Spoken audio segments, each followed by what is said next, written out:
Pengantar farmakologi. Pengertian farmakologi adalah ilmu yang mempelajari interaksi antara obat dengan konstituen tubuh hingga timbul suatu efek terapi. Ruang lingkup farmakologi, farmakokinetika, farmakodinamika, toksikologi, dan interaksi obat. Fase farmakokinetika. Pada fase ini terdiri dari proses invasi dan evakasi. Invasi ialah proses yang berlangsung pada pengambilan suatu bahan obat ke dalam organisme, absorpsi, distribusi. Evakasi merupakan proses yang menyebabkan penurunan konsentrasi obat dalam organisme, ditransportasi dan ekresi. Fase farmakodinamika. Pada fase ini merupakan interaksi obat dengan reseptor dan juga proses yang terlibat di mana akhir dari efek farmakologi terjadi.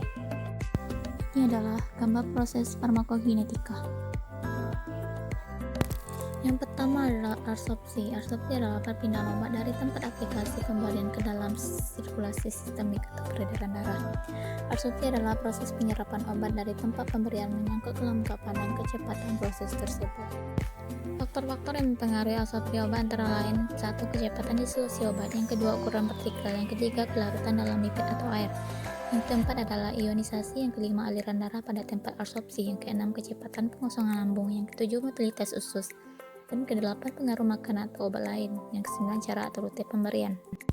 Yang kedua, distribusi. Distribusi obat ke seluruh tubuh terjadi pada saat obat mencapai sirkulasi darah. Distribusi obat ini dibedakan atas dua fase berdasarkan penyebarannya di dalam tubuh. Yang pertama, fase pertama, yang kedua adalah fase kedua.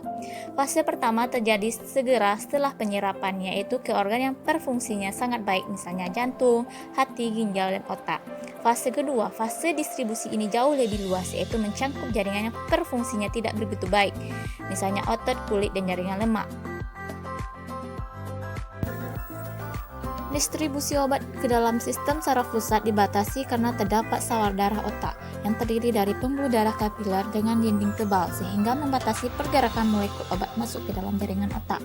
Sawar ini juga bertindak sebagai membran selektif permeabil yang menjaga SSP atau sistem saraf pusat.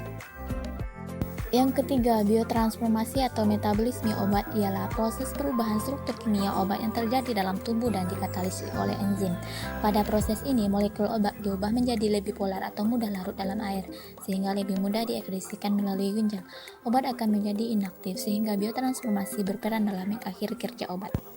Keempat, ekresi. Obat yang dikeluarkan dari tubuh berbagai organ ekresi dalam bentuk metabolit hasil biotransformasi. Ekresi obat melalui 1. Ginjal, 2. empedu atau usus, yang ketiga paru-paru. 1. Ekresi melalui ginjal. Ginjal merupakan organ ekresi yang terpenting. Ekresi di ginjal merupakan resultante dari 3 proses. Yang pertama, filtrasi di glomerulus, yang kedua reabsorpsi tubulus, dan yang ketiga sekresi tubulus. Yang kedua, ekresi melalui empedu atau usus. Senyawa obat yang diekresikan dengan empedu yaitu senyawa yang memiliki bobot molekul lebih dari 500 dan metabolit yang dikeluarkan bersama menuju usus. Senyawa dengan bobot molekul lebih dari 300 baik diekresikan dalam ginjal, contohnya obat ampicillin, rifampicin, dan tetrasiklin. Dalam usus, konjugat yang disekresikan melalui empedu sebagian dikeluarkan lagi dan sebagian besar direabsorpsi. Ekresi senyawa obat melalui usus jarang terjadi. Jika ekresi terjadi, disebabkan oleh absorpsi yang kurang sempurna atau ekresi melalui empedu tanpa reabsorpsi. 3. Ekresi melalui paru. Selain sebagai alat pernafasan, paru-paru juga berfungsi sebagai alat pengeluaran. Zat yang dikeluarkan oleh paru-paru adalah CO2 dan H2O. Farmakodinamika. Farmakodinamika adalah cabang ilmu yang mempelajari efek biokimia dan fisiologi obat serta mekanisme kerjanya. Mekanisme kerja obat. Efek obat umumnya timbul karena interaksi obat dengan reseptor pada sel suatu organisme. Adanya interaksi obat dan reseptor mencetus perubahan biokimiawi dan fisiologi yang merupakan respon khas dari obat. Respon obat merupakan komponen makromolekul fungsional yang mencangkup 2 komponen penting. Pertama, obat dapat mengubah kecepatan kegiatan fal tubuh.